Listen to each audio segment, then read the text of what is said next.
Praise the lord.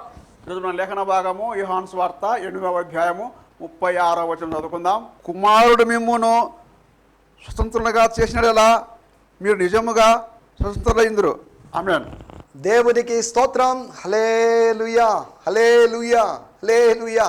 మన ప్రభువును ప్రియరక్షకుడైనటువంటి యేసుక్రీస్తు నామములో, నజరేయుడైన యేసుక్రీస్తు నామములో మీ అందరికీ ప్రత్యేకమైన వందనాలు తెలియజేస్తున్నాను.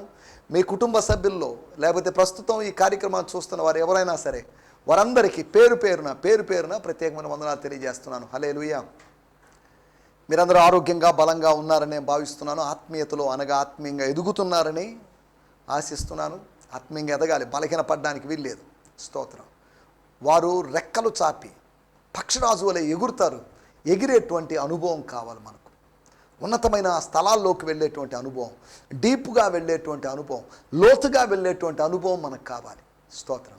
ఏదో బేసిక్గా ఉన్నటువంటి క్రిస్టియానిటీ, కేజీ క్రిస్టియానిటీ కాదు కానీ పీజీ క్రిస్టియానిటీ అనగా ఎల్కేజీ క్రిస్టియానిటీలో ఉన్నట్టుగా ఉండకుండా, స్పిరిచువాలిటీ ఎల్కేజీ స్పిరిచువాలిటీలో కాకుండా పీజీ అనగా పోస్ట్ గ్రాడ్యుయేషన్ లేదా పిహెచ్డి స్పిరిచువాలిటీలో ఉండాల్సిన అవసరం ఉంది. దేవునికి స్తోత్రం. హల్లెలూయా, హల్లెలూయా, స్తోత్రం.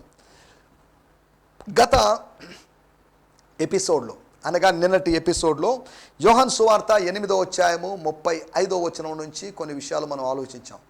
యేసు ప్రభు అక్కడ ఒక ఉపమానం చెప్తున్నాడు, చిన్న ఉపమానం చెప్తున్నాడు. మేము దాసులం కాలేదే, మీరు భౌతికంగా దాసులు అయ్యారు నేను అనలేదు బాబు, మీరు ఆత్మ సంబంధంగా దాసులయ్యారు. అనగా పాపం చేయడం వలన, ఏం పాపం చేశారు ఏంటని కాదు, పాపం చేయకుండా ఉండలేదు, వాళ్ళు పరిశుద్ధులు నీతిమంతులేం కాదు. కారణం ఏంటంటే ఇంతకుముందు ఒక స్త్రీ మీద నింద వేయడానికి మీరు వచ్చారు, ఆ స్త్రీని మీద నిందలు వేశారు, ఆరోపించారు, వ్యభిచారంలో పట్టబడింది అన్నారు. అప్పుడు యేసు చెప్పాడు, పాపం లేని వారు మొదట రాయినేయండి అన్నారు. అసలు రాయి వేసిన వాళ్ళు లేరు, అందరూ మెల్లగా జారుకున్నారు. యేసు మాట్లాడాడు, వాళ్ళు మనస్సాక్షి చేత గద్దించబడ్డారు. యేసు మాట మనస్సాక్షి గుండా పనిచేస్తుంది. మనస్సాక్షిని ఆధారంగా చేసుకొని వాళ్ళను గద్దించి మీరు వెళ్ళిపోండి ఇక్కడ నుంచి, గెటౌట్ అని యేసు ప్రభు అనలేదు. కానీ ఎవరు తరమకుండానే దుష్టుడు పారిపోవునన్నట్టుగా వాళ్ళంతటా వాళ్ళే వెళ్ళిపోయారు. స్తోత్రం. యేసు సాన్నిధ్యం, యేసు యొక్క స్వరం, యేసు పలికిన మాట వాళ్ళని అక్కడ ఉండనివ్వలేదు. నీతిమంతుల సభలో పాపులు నిలవలేరు, గాలికి చెదరగొట్టు పొట్టు వలె ఉంటారు. యేసు మాట అనే గాలి వీసినప్పుడు పొట్టులాగా చెదిరిపోయారు. వాళ్ళు చెదిరిపోయి ఎక్కడికో చెదిరిపోయారు. దేవుని వాక్యము గాలి లాంటిది, ఆత్మ గాలి చేత పోల్చబడింది. Wind of the spirit, wind of the word. స్తోత్రం. హల్లెలూయా. కాబట్టి ఈ సమయంలో మనం ఆలోచించిన మాట గత ఎపిసోడ్లో, వాక్యము అనేది ఇల్లు లాంటిది. వాక్యంలో మనం నివసించాలి, వాక్యంలో ఉండాలి. మీరు నా వాక్యమందు నిలిచిన ఎడలా, in case if you abide in the word, in my word, నా వాక్యము, కింద వచనాలు రాయబడింది, మీ హృదయాల్లో అయినను మీలో నా వాక్యమునకు చోటు లేదు. చోటు ఇస్తారేమో అనుకున్నాను వాక్యానికి, అవకాశం ఇస్తారేమో అనుకున్నాను వాక్యానికి, అంగీకరిస్తారేమో అనుకున్నాను వాక్యానికి. But you rejected the word, you didn't like the word. స్తోత్రం. You are not impressed by the word. వాక్యం చేత మీరు ఇంప్రెస్ కాబడలేదు, సంధించబడలేదు, దర్శించబడలేదు. కాబట్టి వాక్యం మీలో పనిచేయలేదు, వాక్యం మీలో పరివర్తన తీసుకొని రాలేదు. స్తోత్రం, స్తోత్రం. హల్లెలూయా. యేసు ప్రభు మాట్లాడిన మొట్టమొదటి మాటను, లేకపోతే ఇల్లు అంటే ఏంటి అని, ఇల్లు అనేది ఆయన అలంకార రూపంగా చెప్పాడని, అక్షరార్థమైన ఇంటిని గురించి మాట్లాడడం లేదని. ఇక్కడ దాసుడైన, ఇల్లు, దాసుడు, కుమారుడు. ఇల్లు లేకపోతే ఇల్లు, దాసులు, కుమారుడు. సింపుల్ విషయాన్ని ఆయన చెప్పాడు, జనరల్ విషయాన్ని ఆయన చెప్పాడు. ఉదయం వచ్చి సాయంత్రానికి వెళ్ళిపోతాడు దాసుడు. కానీ కుమారుడు అలా కాదు. కుమారుడు బయటికి వెళ్తాడు, ఏదో పని మీద వెళ్ళినా కానీ రాత్రి అయ్యేసరికి స్టే చేయడానికి అక్కడికి రావాల్సిందే. అతనికి అది లాడ్జ్ లాంటిది, అతనికి అది హోటల్ లాంటిది, అది అతనికి ఓన్, అతనిది అది. దాసుడు ఒక 2-3 నెలల్లో పనిచేయచ్చు. ఏది నాది అని చెప్పుకోలేని పరిస్థితి. దాసునికి పొజెసివ్గా ఏది లేని పరిస్థితి, తనకు సొంతంగా ఏది లేని పరిస్థితి. అది వాళ్ళది. ఒక అద్దెంట్లో లేదా బాడుగింట్లో లేదా కిరాయి ఇంట్లో రెంటెడ్ హౌస్లో ఉన్నాం. ఉన్నంత మాత్రాన్ని ఇల్లు మాది అని చెప్పుకునే అవకాశం లేదు. ఓనర్కి తెలిసింది అనుకోండి, అలాగైతే మీరు ఖాళీ చేయండి అంటాడు. దాన్ని క్లెయిమ్ చేస్తే మనల్ని వెకేట్ చేయమంటాడు. మేము ఉన్నామండి, మీరు ఉండొచ్చు, ఉన్నంత మాత్రాన అది మీది కాదు. నువ్వు పని చేస్తుండొచ్చు, అది పని చేస్తున్నంత మాత్రం అది నీ కాదు. వాక్యపు గృహములో ఉండాలి. వాక్యపు గృహములో కుమారుడు ఒక భౌతికమైన గృహంలో ఉన్నట్టుగా వాక్య గృహంలో ఉండాలి. వాక్యములో ఉండాలి. నీ కృప నన్ను ఆవరించుతున్నది అని అన్నట్టుగా, నువ్వు వెనకను ముందును ఆవరించి ఉన్నావు అన్నట్లుగా దేవుని వాక్యం చేత కప్పబడాలి. We should be covered with the word of God. స్తోత్రం, హల్లెలూయా. వాక్యాన్ని గురించి వేరు వేరు పోలికలు ఉన్నాయి. వాక్య ఖడ్గమును ధరించుకున్నవారుగా. ధరించుకోవడం అంటే కప్పుకోవడం. షర్ట్ ధరించుకున్నాం, కప్పుకున్నామని. నా బాడీని నేను కప్పుకున్నాను. దేవుని వాక్యము చేత మనం కప్పబడాలి. దేవుని వాక్యంలో మనం మరుగైపోవాలి. సిలువ చాటున మరుగు చేయమని ప్రసంగికులు, దేవజనులు ప్రార్థన చేస్తుంటారు ప్రసంగానికి ముందు. సరే, ఏదేమైనప్పటికీ ఒకటి వాక్యపు టిల్లులో ఉండాలని, రెండవది శిష్యత్వం, డిసైపుల్షిప్లో ఉండాలని. కారణం ఏంటంటే 6వ అధ్యాయములో 70 మంది శిష్యుల్లో 58 మంది శిష్యులు డ్రాప్ అయిపోయారు. వాళ్ళు డిస్మిస్ అయ్యారు. యేసుప్రభు డిస్మిస్ చేయకుండానే వాళ్ళు డిస్పర్స్ అయిపోయారు. వాళ్ళు ఇక సెలవు అని చెప్పేసి వాళ్ళు విడిచి వెళ్ళిపోయారు, డిపార్ట్ అయ్యారు, డెజర్ట్ చేశారు. కానీ మిగిలినటువంటి 12 మంది శిష్యులు వాళ్ళు నిలిచారు. పారిపోయిన శిష్యులు ఉన్నారు, నిలిచిన శిష్యులు. ఈ 12 మంది కూడా పారిపోయిన సందర్భం ఉంది.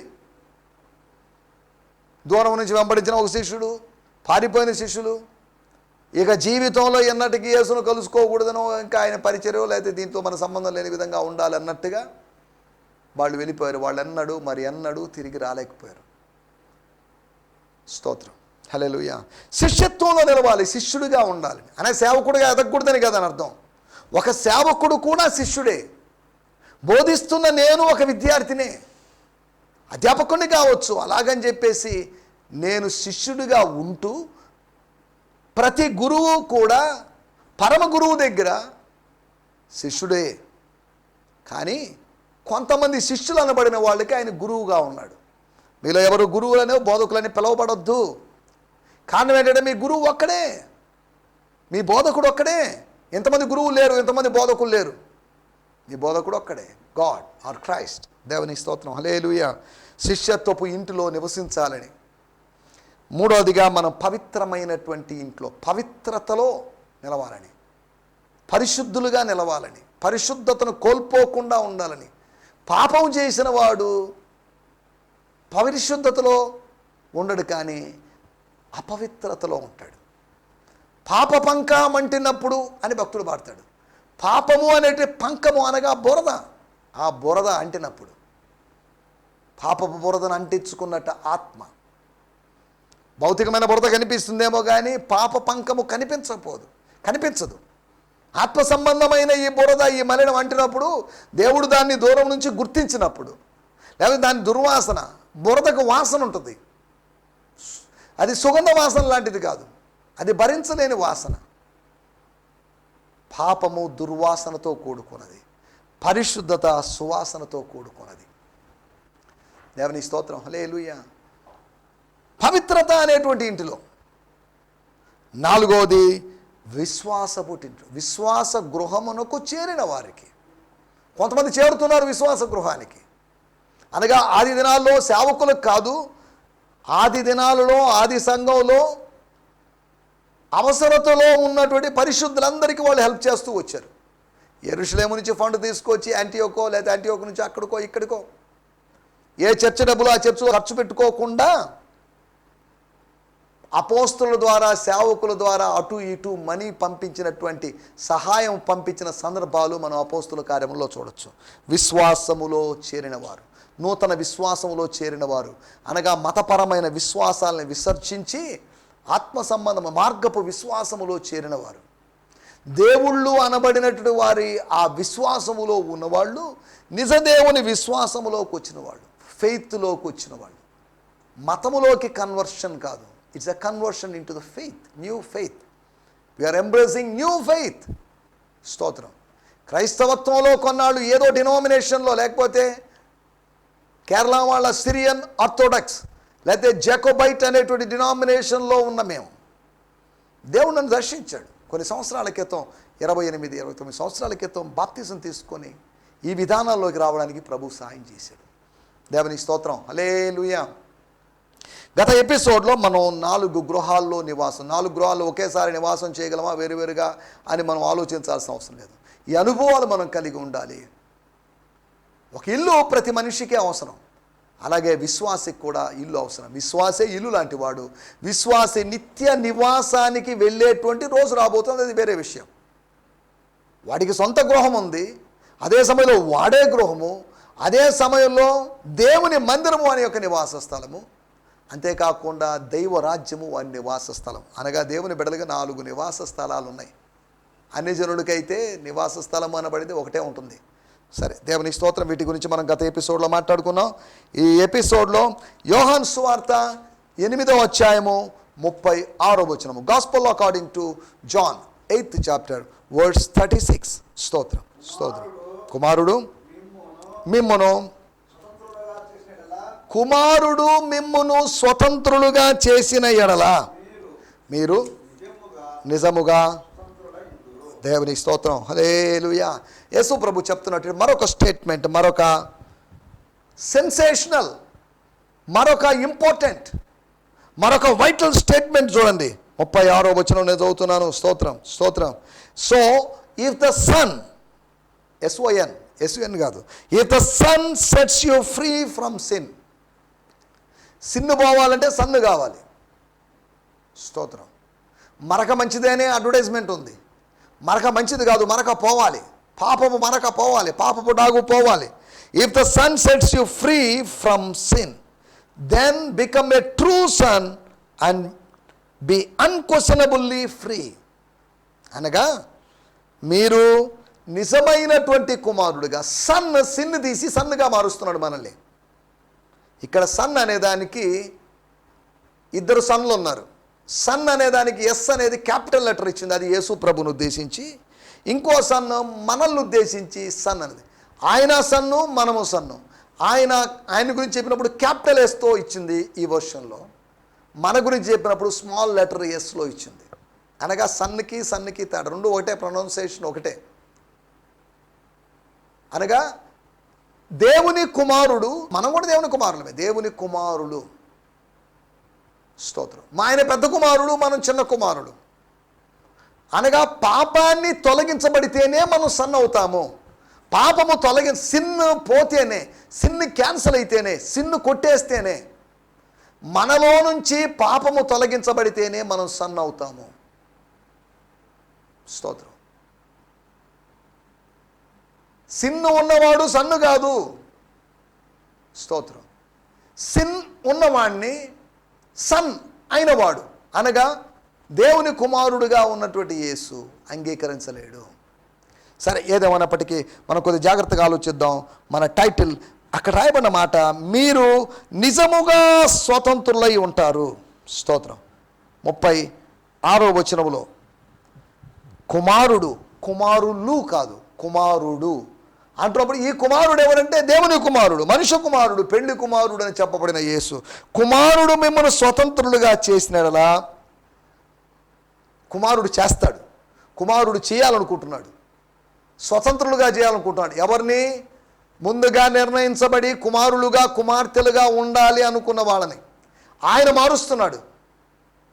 ఆయన మత మార్పిడి చేస్తున్నాడని మనలో ఆయన చేస్తున్నాడు, కానీ మత మార్పిడి మనం చేసుకోవడం లేదు. మన మతిని, మన మతాన్ని మార్చేది ఆయనే. కానీ ఆయన ఏం చేస్తున్నాడంటే, స్తోత్రం, కుమారుడు మిమ్మును స్వతంత్రులుగా చేసిన ఎడల. కుమారుడు స్వతంత్రులుగా చేస్తూ ఉన్నాడు. అప్పుడు చేస్తున్నాడు, ఇప్పుడు చేస్తున్నాడు. అప్పుడు ఆయన తాను మనుష్య కుమారుడిగా ఉన్నప్పుడు స్వయంగా తానే చేశాడు. ఇప్పుడు పరిశుద్ధాత్మ ద్వారా లేకపోతే తన సేవకుల ద్వారా, సందేశాల ద్వారా, సువార్త ప్రకటన ద్వారా, సువార్త కూడికల ద్వారా స్వతంత్రులుగా చేస్తూ ఉన్నాడు. స్తోత్రం. కుమారుడు స్వతంత్రులుగా చేసే పరిచర్య ఆపలేదు. He was keep on going, doing, liberating the people. ఆయన బానిసలుగా ఉన్న వాళ్ళని, సంఖ్యలలో ఉన్న వారిని, బంధించబడిన వారిని విడిపిస్తూనే ఉన్నాడు. He was delivering the people who were in the shackles or who were in the chains. ఆయన విడిపిస్తూ ఉన్నాడు. సాతానుడు బంధిస్తున్నాడు, యేసు విడిపిస్తున్నాడు. ఒకడు బంధిస్తుంటే ఒక ఆయన బంధ విముక్తులను చేస్తున్నాడు. స్తోత్రం. మనకిప్పుడు బంధాలు కాదు, బంధాల్లో నుంచి విడుదల మనకు కావాలి. స్తోత్రం. అగ్నిగుండములో వేయబడినప్పుడు కట్టబడ్డారు, కానీ అగ్నిలో వేయబడిన తర్వాత నాలుగో వ్యక్తి యొక్క సాన్నిధ్యంలో, నాలుగో మనిషి యొక్క సాన్నిధ్యంలో, షడ్రకు మెషకు అబేద్నెగోలు కాకుండా మనుష్య కుమారుని పోలి ఉన్నవాడు. స్తోత్రం. హల్లెలూయా. షడ్రకు మెషకు అబేద్నెగోలు మనుష్య కుమారుని పోలి ఉండలేదు, కానీ వీళ్ళకన్నా డిఫరెంట్గా ఒక మనుషుడు ఉన్నాడు. ఆ మనుషుని వాళ్ళు వేయలేదు, ఆ మనుషుడిని పరలోకం వేసింది. ముగ్గురిని వేసింది భూలోకం, పరలోకం ఒక వ్యక్తిని వేసింది. 3 లక్షల మందినో, 3,000 మందినో, 300 మందినో లోకం వేయచ్చు, కానీ పరలోకం ఒక్క కుమారుణ్ణే, ఒక్క వ్యక్తినే వేస్తుంది. ఒక్క వ్యక్తి చాలు, ముగ్గురికైనా, 300 మందికైనా, 3 లక్షల మందికైనా. Jesus is enough, son is enough, the fourth person is enough. ఒక్క వ్యక్తి చాలు, ఒక్క యేసు చాలు. One Jesus is enough, one God is enough. స్తోత్రం. One word is enough. చాలు. దేవుని స్తోత్రం. యేసు చాలు, యేసు చాలు. యేసు ప్లస్ లోకం చాలని కాదు, యేసు ప్లస్ లోకం కావాలని కాదు. నీవు నాకుండగా లోకములో ఏది అక్కర్లేదు. నీవు ఉండాలి, అది కూడా కావాలి. అది ఉండాలి, ఇది ఉండాలి. దేవుడు 50, ఇది 50 అండి కదా. ప్రభు 50, ప్రభుత్వం 50 అన్న ధోరణిలో మన సేవకులు ఉన్నారు. నో. స్తోత్రం. 100% దేవుడే. ఇది దేవుని పరిచర్య, ఇది నీ పరిచర్య కాదు, ఇది ప్రభుత్వ పరిచర్య కాదు, ఇది సంస్థ పరిచర్య కాదు, ఇది కుటుంబ పరిచర్య కాదు. This is ministry of the Lord. ఇది దేవుని పరిచర్య. Jesus is the head of this ministry. Jesus is the head of this channel. Jesus is the head of this programme. Jesus. దేవుని స్తోత్రం. హల్లెలూయా. మన టైటిల్ నకిలీ స్వాతంత్ర్యం, ఫాల్స్ ఫ్రీడమ్, ఫాల్స్ లిబర్టీ. నిజమైనది ఎక్కడ ఉంటుందో అక్కడ నకిలీది ఉంటుంది, లేదా నకిలీది ఎక్కడ ఉంటుందో నిజమైనది అక్కడ ఉంటుంది. ఇక్కడ రాయబడింది, మీరు నిజముగా నాకు శిష్యులై ఉందురు. True discipleship, truly disciples. నిజముగా శిష్యులు, నిజముగా స్వతంత్రులు. నిజముగా శిష్యులైన వారికి నిజమైన స్వతంత్రత ఉంది. నిజముగా శిష్యులు కాకుండా నామమాత్రపు శిష్యులు, నామకార్థ శిష్యులు, నకిలీ శిష్యులకి నిజమైన స్వాతంత్రము లభించదు. నిజమైన స్వాతంత్రము దేవుడిస్తే నకిలీ స్వాతంత్రాన్ని అపవాది అనుగ్రహిస్తున్నాడు. స్వాతంత్రం లాంటి దాన్ని ఇస్తున్నాడు, కానీ స్వాతంత్రం కాదు. సువార్త లాంటి దాన్ని ఇస్తున్నాడు, సువార్త కాదు. యేసు లాంటి ఆయన్ని ఇస్తున్నాడు, కానీ యేసు కాదు, మరి ఒక యేసు. ఆత్మ లాంటి దాన్ని ఇస్తూ ఉండొచ్చు, కానీ ఆత్మ కాదు. చూడండి, నకిలీ విషయాల్లో మనం జాగ్రత్తగా ఉందాం. నకిలీలు చూసి మోసపోవద్దు. నకిలీ నిజము ఏంటో మరి తేడా గుర్తించలేని విధంగా మనం ఉండకూడదు.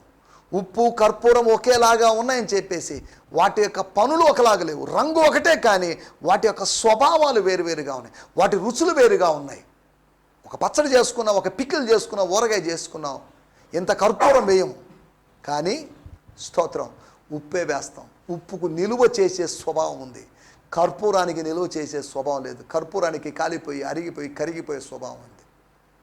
రెండు ఒకటే కదా, రెండు ఒకటే రంగు కదా అనుకుంటారేమో. ఇద్దరు ఒకే డ్రెస్ వేసుకున్నారు కదా, ఇద్దరు ఒకేలాగా మాట్లాడుతున్నారు కదా, పాడుతున్నారు కదా, ఇద్దరు ఒకే సేవలో ఉన్నారు కదా, ఇద్దరు ఒకే ప్రాంతంలో సేవ చేస్తున్నారు, ఇద్దరు ఒకే బైబిల్ చెప్తున్నారు కదా అని అనుకోవచ్చు. కానీ అలాగని ఇద్దరు ఒకటి కాదు, తేడా ఉంది. స్తోత్రం. ప్రభు సహాయం పొందేవాడికి, ప్రజల సహాయం పొందేవాడికి తేడా ఉంది. స్తోత్రం. హల్లెలూయా. సేవకులందరూ నిజమైన సేవకులు కాదు, శిష్యులందరూ నిజమైన శిష్యులు కాదు, క్రైస్తవులందరూ నిజమైన క్రైస్తవులు కాదు. స్తోత్రం. హల్లెలూయా. మనం ఇక్కడ ఆలోచిస్తున్న విషయాల్లోకి వచ్చేద్దాం. నకిలీ స్వాతంత్ర్యం. The false freedom. స్తోత్రం. గత దినాల్లో మనం ఇండిపెండెన్స్ డే అని మనం సెలబ్రేషన్ చేసుకున్నాం. That's a political freedom, not spiritual freedom. రోమీయులకు రాసిన పత్రిక గ్లోరియస్ లిబర్టీ అన్నాడు, మహిమ కలిగినటువంటి స్వాతంత్రం అన్నాడు. ఈ రాజకీయ స్వాతంత్రంలో మహిమ లేదు, కానీ ఆత్మ సంబంధమైన స్వాతంత్రంలో దేవుని మహిమ, పరలోక మహిమ ఉంది అనే సంగతి గుర్తు చేస్తున్నాను. స్తోత్రం. హల్లెలూయా. నిజ స్వాతంత్ర్యాన్ని నజరేయుడైన యేసు మనకు ఇస్తూ ఉంటే, అనుగ్రహిస్తుంటే, నకిలీ స్వాతంత్ర్యాన్ని నేరములు మోపువాడైనటువంటి అపవాది మనకిస్తున్నాడు. రెండు ఒకటే ఉన్నా ఏదో ఒకటి తీసుకోండి అని కాదు. నో, మాకు అదే కావాలి. We want freedom, true liberty. ఎటాగో పిల్లలు పుట్టకుండా ఇంతకాలం అయింది కాబట్టి ఏదో ఒకటి నువ్వు ఏది ఇచ్చినా పర్లేదు ప్రభువా అని హన్నా ప్రార్థించలేదు. నాకు మగ పిల్లను దయచేసినాడలా. స్తోత్రం. హల్లెలూయా. షూరిటీ ఉండాలి, ఒక నిశ్చయిత మనకు ఉండాలి, ఒక డిటర్మినేషన్ ఉండాలి, నిర్ధారణ. ఇది ఫలాందే అని, ఫలాంది కావాలని అటువంటి నిర్ధారణ కావాలి. స్తోత్రం. హల్లెలూయా. మనం ఆలోచిస్తున్న విషయం 3 విషయాలు నేను మీకు జ్ఞాపకం చేస్తాను. మొట్టమొదటి మాట 8వ అధ్యాయము 33వ వచనం. స్తోత్రం. యోహాను సువార్త 8వ అధ్యాయం 33వ వచనం. మేము అబ్రహాము సంతానం. స్తోత్రం అని చెప్పుకున్నారట. స్తోత్రం. 33వ వచనంలో మేము అబ్రహాము సంతానం. మిమ్మల్ని ఎవరు అడిగారు? అబ్రహాము సంతానం మీరు ఎవరు పిల్లలండి? మిమ్మల్ని అందరిని ఉద్దేశించి ఎవరిని అడిగితే మీరెవరు మీ నాన్న ఎవరు అని అడుగుతారు. ఇప్పుడు ఓల్గా వాళ్ళు చెప్పారు, మా అందరి తండ్రి అబ్రహాం. స్తోత్రం. మాకందరికీ తండ్రి ఒక్కడే అబ్రహాం. అబ్రహాముకు 8 మంది, సుమారు 8 మంది పిల్లలు ఉన్నారు. హాగరు ద్వారా ఒకరు, శారా ద్వారా ఒకరు, కెతూరా ద్వారా 6 మంది, 8 మంది ఉన్నారు. కానీ వీళ్ళందరూ కాదు, అసలు శిశులైన వారసుడు ఎవరంటే ఇస్సాకు. శారా ద్వారా వచ్చినటువంటి ఇస్సాకు మాత్రమే వారసుడు. 8 మంది ఉన్నప్పటికీ ఒక్కడు మాత్రం రియల్, మిగతా 7 మంది డూప్. స్తోత్రం. వాళ్ళు కుమారులే, పేరు కుమారులు ఉంది, పేరు కుమారత్వం ఉంది, ఏదో ప్రాపర్టీలో కొద్దో గొప్ప షేర్ ఉంటుంది. కానీ అసలు శిశులైన ఆస్తి మొత్తానికి వారసుడు ఐజాక్ మాత్రం. ఎందుకంటే వాగ్దానమును బట్టి పుట్టాడు. కెతూరా ద్వారా, ఆదికాండం 25వ అధ్యాయంలో కెతూరా ద్వారా పుట్టిన వారు వాగ్దానమును బట్టి పుట్టలేదు. స్తోత్రం. హల్లెలూయా. సరే, ఇప్పుడు వాటిలోకి వెళ్ళడం లేదు, కానీ మనం ఆలోచిస్తున్న మాట, వాళ్ళు ఇలా చెప్తున్నారు అంటే వాళ్ళు తమ ఆధిక్యతను గురించి, వాళ్ళు తమ ప్రివిలేజెస్ను గురించి మాట్లాడుతున్నారు. వాళ్ళకున్న ధన్యతల గురించి వాళ్ళు మాట్లాడుకుంటున్నారు. రోమీయులకు రాసిన పత్రిక 3వ అధ్యాయము 1-2 వచనాల్లో మనం గమనిస్తే అపోస్తలుడైన పౌలు చెప్తున్నారు, అయితే యూదునికి కలిగిన ఆధిక్యత ఏంటి, గొప్పతనం ఏంటి? ఏమైనా గొప్పతనం ఉందా? లేదు అనేవాళ్ళు ఉండొచ్చేమో, కానీ గొప్పతనం ఉంది అని ఒప్పుకుంటున్నాడు. So then what is the importance of circumcision and what advantage is there of being a Jew? Actually there are numerous advantages. ఒకటి కాదు అడ్వాంటేజ్, దెర్ ఆర్ న్యూమరస్ అనగా చాలా ఉన్నాయి. Most important, God distinguished the Jews from all other people by entrusting them with the revelation of his prophetic promises. సరే, మనం వాటిలోకి వెళ్ళలేదు. మొట్టమొదటి విషయం మనం ఆలోచిస్తున్నట్టు విషయం, ఆధిక్యత ఇవ్వలేని స్వాతంత్రం. నకిలీ స్వాతంత్రం గురించి మాట్లాడుతున్నప్పుడు ఆధిక్యత ఇవ్వలేదు. మనకు ఆధిక్యతలు ఎన్నో ఉండొచ్చు. అబ్రహాము సంతానము అనేటువంటి ఆధిక్యత రోమీయులకు రాసిన పత్రిక 9వ అధ్యాయంలో రాయబడింది. అబ్రహాం పిల్లలందరూ అబ్రహాం సంతానం అని పిలువబడినప్పటికీ అబ్రహాం పిల్లలు కాదు అని రాయబడింది. దేవునికి స్తోత్రం. రెండో విషయాన్ని నేను మీకు జ్ఞాపకం చేస్తాను. 8వ అధ్యాయము 33వ వచనంలో రాయబడినటువంటి మాట ఏంటంటే, స్తోత్రం, మనం చదువుకున్నట్టు 2వ భాగంలో, మేము ఎన్నడూ ఎవనికి దాసులమై ఉండలేదే. అబద్ధం చెప్తున్నారు చూడండి. స్తోత్రం. మేము ఎవరికి ఎప్పుడునూ మేము దాసులమై ఉండలేదు. వాళ్ళు ఏదో చెప్పుకుంటున్నారు, వాళ్ళ ఆరోపణ, వాళ్ళ క్లెయిమింగ్ ఒకటి. వాళ్ళ ఆరోపణ వాళ్ళకి ఆత్మ సంబంధమైన స్వాతంత్ర్యాన్ని ఇవ్వలేదు. వాళ్ళ ఆధిక్యత వాళ్ళకి స్వాతంత్ర్యాన్ని ఇవ్వలేదు. అబ్రహాము సంతానమైనంత మాత్రాన స్వాతంత్ర్యం లభించలేదు. రెండోది, వాళ్ళ యొక్క ఆరోపణ వాళ్ళకి స్వాతంత్ర్యాన్ని ఇవ్వలేదు, స్వతంత్రులు కాలేదు. స్తోత్రం. వాళ్ళు బానిసలుగా ఉన్నారు. ఇంతకుముందు చెప్పినట్లుగా ఐగుప్తులోను, అషూర్లోను, బబులోన్లోను, న్యాయాధిపతుల కాలంలోను ఇలా వాళ్ళు బానిసలుగానే ఉన్నారు. మేము ఎవరికి దాసులమై ఉండలేదని చెప్పి చరిత్ర మర్చిపోయారు వాళ్ళు. ఇప్పుడున్న స్థితి చూసి వాళ్ళు పొంగిపోయి, ఇప్పుడున్నప్పటికీ కూడా మీరు రోమియోల అండర్లో ఉన్నారు, రోమియోల పాలనలో ఉన్నారు. మీరు బానిసలే, మీరు స్వతంత్రులు కాదే. స్తోత్రం. స్వతంత్రులు కాకపోయినప్పటికీ స్వతంత్రులు అయినట్టుగా వాళ్ళు ఫీల్ అవుతున్నారు, భావిస్తున్నారు. మూడో విషయం చెప్పి ముగించేస్తాను. స్తోత్రం.